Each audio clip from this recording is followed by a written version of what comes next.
আসসালামু আলাইকুম প্রিয় দর্শক, গতকাল যে শপথটা হয়ে গেল, শপথ তো কয়েকটা হয়েছে। একটা প্রথমে এমপিদের শপথ, আরেকটা হলো সংবিধান সংস্কার পরিষদের শপথ, আরেকটা হলো ক্যাবিনেটের শপথ, মানে মন্ত্রী প্রতিমন্ত্রীদের শপথ। তিনটা শপথই হয়েছে, কিন্তু এর মধ্যে একটা শপথ সংবিধান সংস্কার পরিষদ, সেই পরিষদের সদস্য হিসেবে যে শপথ নেওয়ার কথাটা, সেই শপথটা বিএনপির লোকজন নেয়নি। এবং বিএনপির এমপিরা বলেছে যে আমরা এই শপথটা নিতে পারি না, আমরা কেবল সেই শপথগুলি নিতে পারি যে শপথগুলো আমাদের সংবিধানে আছে। এই যে সংবিধান সংস্কার পরিষদের সদস্য হিসাবে আমরা যে শপথ নিব, আমরা যে ওই সদস্য নির্বাচিত হয়েছি, এটা তো সংবিধানের মধ্যে নাই। কাজে আগে আমাদের এটা সংবিধানের মধ্যে ঢুকাতে হবে, তারপরে আমরা শপথ নেব। এইগুলি নিয়ে কিন্তু অনেক হয়েছে, অনেক আলোচনা হয়েছে। মানে মূল জিনিসটা হলো জুলাই সনদ এবং সেই সনদের সংস্কার, সেই সংস্কারের বাস্তবায়ন করতে যেয়ে ঐক্যমত্য কমিশন যেটা করেছিল আলী রিয়াজ সাহেবরা, ওনারা ভেবেছেন যে রাজনৈতিক নেতৃবৃন্দ হয়তো তাদের কথা রাখবে না, অতএব জোর করে আগে একটা গণভোট করে নিয়েছিল। এগুলো হলো কি জানেন, ওই যে ঘোড়ার আগে গাড়ি জুড়ে দেওয়ার মতো ব্যাপার। গণভোট এইভাবে হয় না। আর তারও চেয়ে বড় কথা, আপনি যে গণভোটটা করলেন, এটা তো সংবিধানেই নাই। যে জিনিসটা সংবিধানে নাই সেটা আপনি কিভাবে করবেন? সেটা তো আপনি করতে পারেন। এখন কি হয়েছে, গতকালকে দেখলাম এটা নিয়ে আবার আদালতে চলে গেছে একজন, বলছে যে গণভোট ইটসেলফ আনকনস্টিটিউশনাল, মানে অবৈধ। এখন যদি আদালত যদি বলে হ্যাঁ তাই তো, এবং আদালত না বলে কোনো উপায় নেই এই কারণে আদালত তো সংবিধানের বাইরে যাইতে পারবে না। এখন সংবিধানের বাইরে বিপ্লব হয়েছে এটুকু আমি মানি, কিন্তু আদালত যখন রায় দেবেন তখন তো সংবিধানের বাইরে তার যাওয়ার কোনো উপায় নাই। এবং যদি আদালত সংবিধানে মেনে রায়টা দেন তাহলে গণভোট অবৈধ হবে। যদি গণভোটটা অবৈধ হয়ে যায়, আমি যতটুকু বুঝছি আর কি, নাও হতে পারে, আমি জানি না কখন কী হয়ে যায়। যদি অবৈধ গণভোটকে বলে দেয় আদালত, তাহলে কি হলো? তাহলে এই যে গণভোটটা হলো, এর জন্য যে ব্যয় হলো, যে পরিশ্রম হলো, এই জন্য যে বারবার আইন ভাঙা হলো, আইন ভাঙা হয়েছে। কিন্তু এই আলী রিয়াজ সাহেবরা আইন ভেঙেছেন। এই গণভোটে ভোটের পক্ষে তারা ভোট চেয়েছেন এবং সরকারি কর্মকর্তা কর্মচারীদের সেই ভোট চাইতে ওনারা বাধ্য করেছেন। এবং বাধ্য করার মাধ্যমে প্রত্যেকটা সরকারি কর্মকর্তাকে ওনারা আইন ভাঙার কাজে বাধ্য করেছেন। হয়েছে, বিপুল অর্থ ব্যয় হয়েছে। তো এই সবই যদি অবৈধ হয়, তাহলে অবৈধ এই কাজটা যারা উদ্যোগ নিয়ে যারা শুরু করলো, মানে প্রধান উপদেষ্টা একটা ভাষণ দিয়ে শুরু করছিল গণভোট হবে, তো তাদের সবাইকে তখন ক্ষতিপূরণ আদায় করা উচিত তাদের সবার কাছ থেকে। ভাই জনগণের টাকা, এটা আপনার বাপের টাকা তো না ভাই, আপনি আমাদের টাকাগুলি দিয়ে অপচয় করলেন কেন? যে কাজটা করবেন সেটাকে জেনে নেন, বুঝে নেন, আইনের পরামর্শ নিয়ে নেন, সুপ্রিম কোর্টের রেফারেন্স নিয়ে করতেন কাজগুলো। আপনারা নিজেরাই সব জানতা। আলী রিয়াজ সাহেব একজন আসছিল, সব জানতা। তো সব জানতে এখন তো ধরা খেয়েছি। যে কাজটা নাকি আজকে বিএনপি করেছে, এটা করাতে কি হলো? এটা করাতে যেটা হলো যে জুলাই সনদ বাস্তবায়নে যে কাজটা ছিল সেটা কিন্তু ঝুলে গেল। দেখেন এখন ঘটনাটা কী দাঁড়ালো। কতগুলি জিনিস, এগুলো একদম হিসেব মিলাইতে পারবেন না ভাই। আওলা যখন বাজে না তখন এরকমই বাজে। এখন কি হলো, মানে 212 জন লোক তারা সংবিধান সংস্কার পরিষদের সদস্য হিসাবে শপথ নিল না। বুঝছেন, 212 জন, আরও বেশি। এমন রুমিন ফারহানাতেও একজন মেম্বার আছে, উনিও তো নেন নাই, উনি তো স্বতন্ত্র, উনিও শপথ নেন নাই। তাহলে এখন শপথ নিল কারা? শপথ দিল 100-রও কম লোক। ধরেন আপনার 88 জন লোক অথবা 80 জন লোক, এরা নিল শপথ।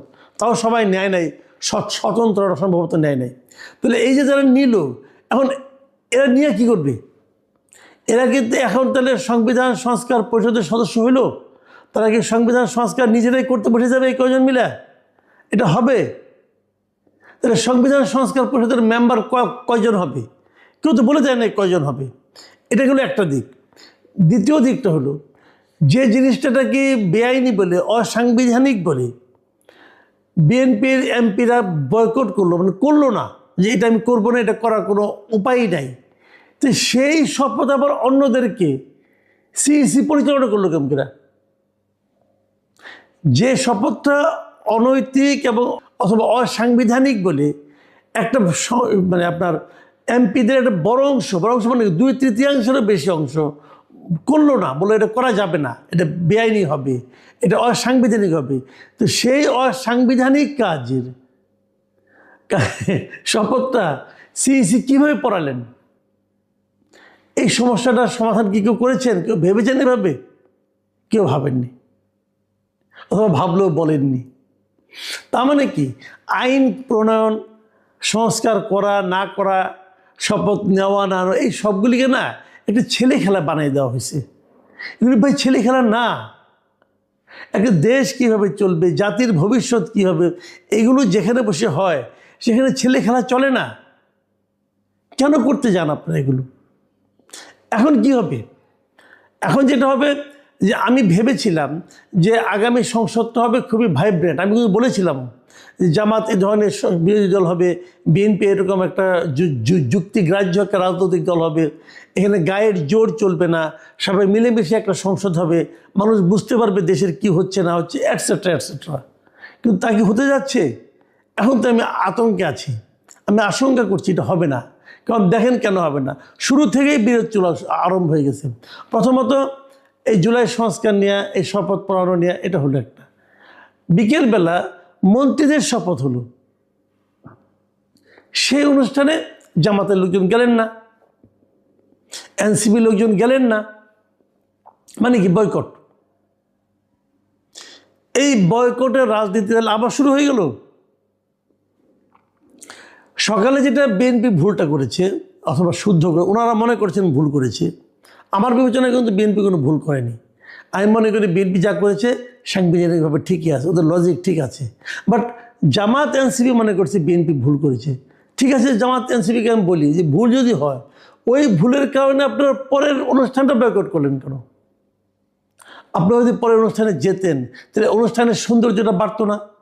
কারণ সৌন্দর্য দিয়ে কাজ হবে না, মানলাম, কিন্তু আপনারা যে একসঙ্গে কাজ করতে চান দেশ গঠনের ক্ষেত্রে, সেটার তো একটা নমুনা আমরা দেখতে পারতাম। ভাই আমাদের সাধারণ মানুষের ইটা কি, আকাঙ্ক্ষাটা কি?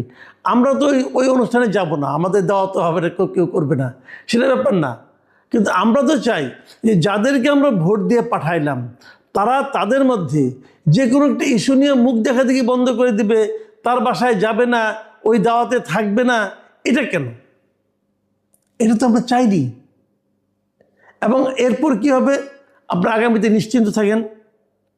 এই সংস্কার নিয়ে, জুলাই সনদ নিয়ে, গণভোট নিয়ে এবং সংবিধান সংস্কার পরিষদের সদস্য হিসাবে শপথ নেওয়া না নেওয়া নিয়ে একটা রাজনৈতিক বিরোধ শুরু হয়ে গেল। এই রাজনীতি খুব শিগগিরই দেখবেন রাজপথেও চলে আসবে। তো এটা কেন? তাহলে সেই আগের মতোই যেই লাউ সেই কদু, তো আমরা তো এটা চাইনি। একেবারে প্রথম দিন থেকেই বিরোধিতার এবং পরস্পরকে আক্রমণ করার যে রাজনীতি আমরা দেখছি, এই রাজনীতি আমাদের প্রত্যাশিত ছিল না। আমরা আশা করব যে আগামী দিনগুলোতে আপনারা ভেবে চিন্তে কাজ করবেন। আমরা আমাদের যাদেরকে আমরা ভোট দিয়ে পাঠিয়েছি তাদের আচার আচরণ, কর্মকাণ্ড, চিন্তা ভাবনার ব্যাপারে কিন্তু আমরা আশাবাদী হতে চাই। কতটুকু হতে পারবো জানি না। প্রিয় দর্শক।